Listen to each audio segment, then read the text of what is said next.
Warning: the following content contains a lot of spoilers. If you don't want to get spoiled, feel free to click off this video and watch a different video of mine. You're free to come back here after you completed the anime. Viewers' discretion is advised.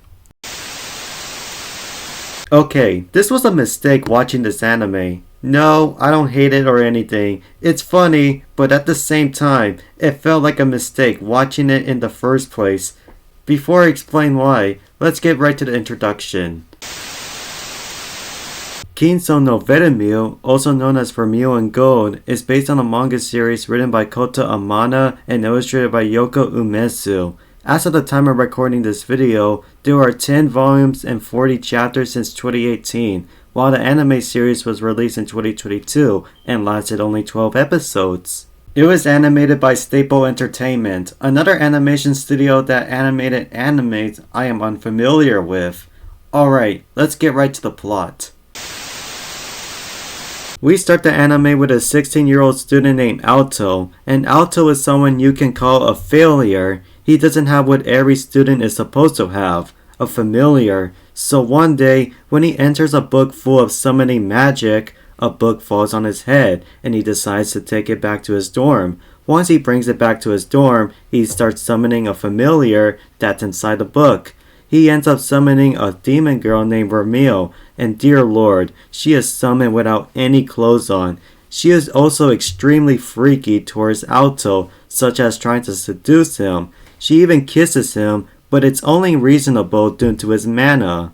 I'm not even joking when I said all of that. This anime starts extremely weird that makes you question by saying, where's the plot at? But either way, let's go back to explaining the plot. The next day, Alto's professor accepted Vermeil as his familiar, but Alto doesn't say that Vermeil is a demon, so she removes her horns, tail, and changes her ears to human ears to make it look like she's a human familiar. Alto is happy to have his familiar accepted, but you want to know who isn't happy about all this? Alto's childhood friend named Lilia. Lilia is extremely jealous of Alto for having a female human familiar. After class, Lilia challenges Alto to a duel and makes a promise together on whoever wins. If Lilia wins, Vermeil has to cut ties with Alto, but if Alto wins, he will make one command to Lilia that she has to accept, so they didn't start the battle together. After a while, Alto and Vermeil win against Lilia and her familiar in the weirdest way someone can defeat someone. Vermeil uses a magic that made Lilia extremely aroused, so she forfeited the duel. What the fuck? After Alto won, he made an order to Lilia. He told Lilia to be friends with Vermeil, so Lilia has to listen to what Alto says. Later on, Vermeil tells Alto that Lilia is in love with him, but Alto doesn't believe her and says she's just an old friend from his childhood. She then kisses him to drain his mana.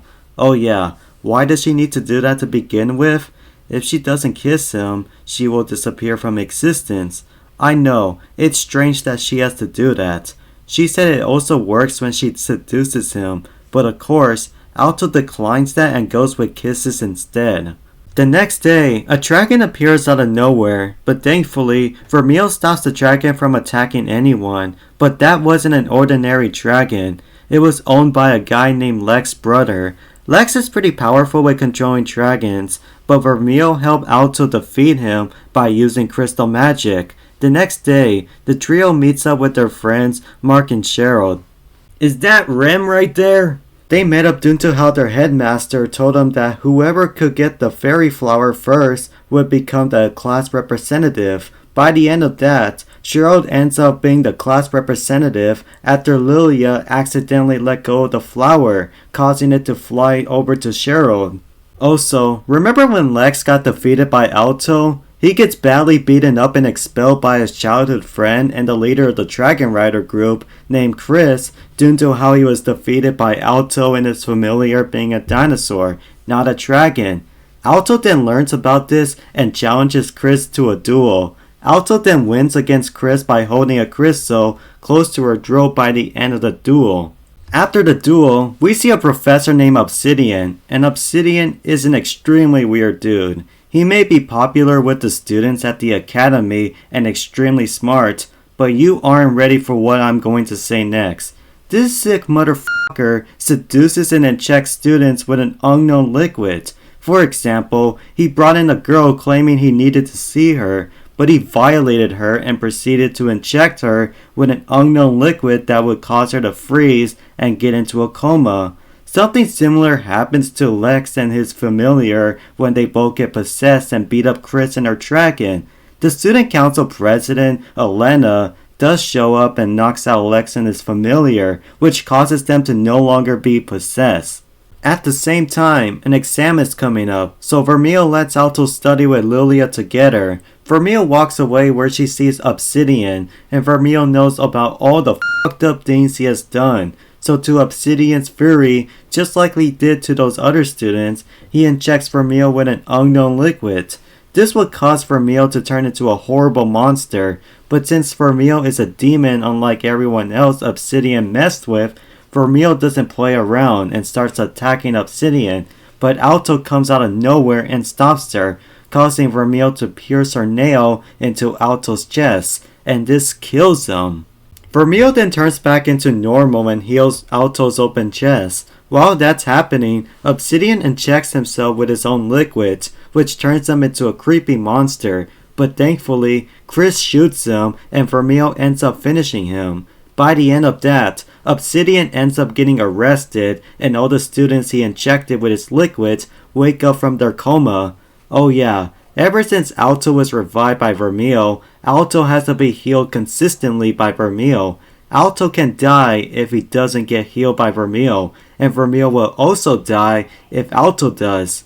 Vermeil even distanced herself from Alto after he sees who she truly is and tells him to stay away, but Alto doesn't care and kisses him, proving that he loves her. Lilia later on would meet up with Vermeil due to how she stopped showing up to class to tell her that she isn't afraid of her and she trusts her due to her not being evil. After that, Alto and Vermeil make up and go back to trusting each other again. Now, we're introduced to an actual villain named Iolite, and he is someone who is against Alto having Vermeil as a familiar. He even says Obsidian was a failure and a fool, so he now has plans for himself. But, let's go back to Alto and Vermeil. Vermeil finally comes back to the academy, but both her and Alto are apprehended by Elena and the student council members who take them to their office. Once inside, Elena apologizes for not being able to help them with their battle against Obsidian, and she even reveals that Obsidian escaped from prison. After that, she put Alto at sore point and threatened him to tell him the truth about Vermeil. Since Alto doesn't want to die, he reveals to Elena that Vermeil is a demon and their life forces are linked together. Surprisingly, Elena accepts Alto having Vermeil as his familiar due to her not being a threat to society. Due to that, Elena invites Alto to join the student council.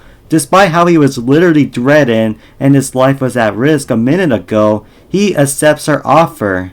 Oh yeah, remember the exam I mentioned? Alto, Vermeil, Lilia, Mark, and Cheryl go to the exam. The first test is that every student has to pour their mana inside a crystal ball that creates flames. Each one of them passes, but when it was Alto's turn, his mana was so powerful that it destroyed the crystal ball. Alto then apologizes for what he did, but the professor doesn't get mad and tells Alto he passes.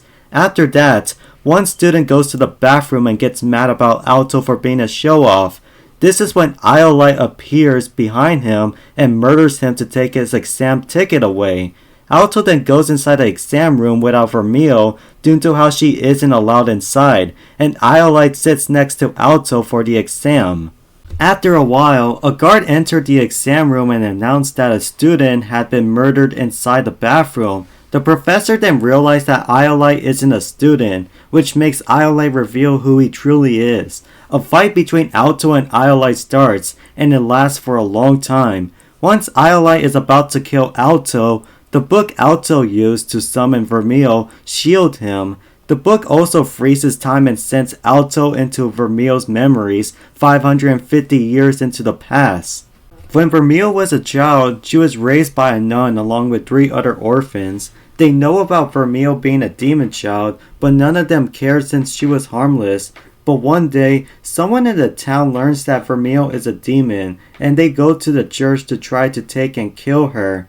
After Vermeil leaves the church, she returns to see her family, and they end up getting killed by the townspeople. Vermeil then gets extremely furious that she destroys the whole town and kills the entire population. After Alto viewed Vermeil's backstory, he learned why she was sealed. Alto then notices he can interact with young Vermeil, which she comforts her. Young Vermeil turns back into an adult and starts crying to Alto about the crime she committed because she cannot undo it. Alto doesn't care about what she did and kisses her. They then go back to the real world where Iolite is. Iolite tries to fight Alto and Vermeil again, but his team member retreats and takes him to a portal, ending the fight once and for all. In the end, Lilia, Mark, and Cheryl receive their test results, and it shows that they passed the exam. But when Alto doesn't show up, Lilia believes he is doing something with Vermeil, which means the anime ends with, yes, Alto is doing something with Vermeil. They are doing PDA, but it's their way to love and protect each other in the end. Okay, that was a way for an anime to end. Seeing PDA in the last episode was something I did not expect to see. Let's move on to the animation.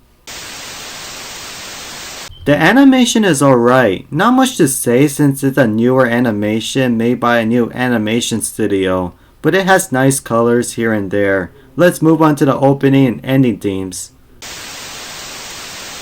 The opening is alright, but this is another one of those openings I wouldn't listen to at all. This opening is performed by Enjeru's voice actress, Kaori Ishihara. The ending theme is pretty nice to listen to. It's another anime song that's in English, and it's beautiful. This opening is performed by Millie. Let's move on to the voice acting. The voice acting is funny, which is the reason why I say this anime is funny. It even fits for an anime that is meant to be funny and comedic. Let's move on to the pacing. The pacing was pretty fast, mainly since this anime is only 12 episodes and each episode has a twist at the end that will make you continue watching it. So you can say this anime is something you can watch in one day, but I just didn't, which I could have done. Time for my final review. Time for my final review on Vermeil in Gold. I'm placing Vermeil in Gold on It's in Between, I don't care, right above My Senpai is Annoying. Don't get the wrong idea, I don't hate the anime. It's decent, but this is an anime I don't see myself rewatching again. Time for my next anime. 1, 2, 3, 4, 5. 1, 2, 3, 4, 5.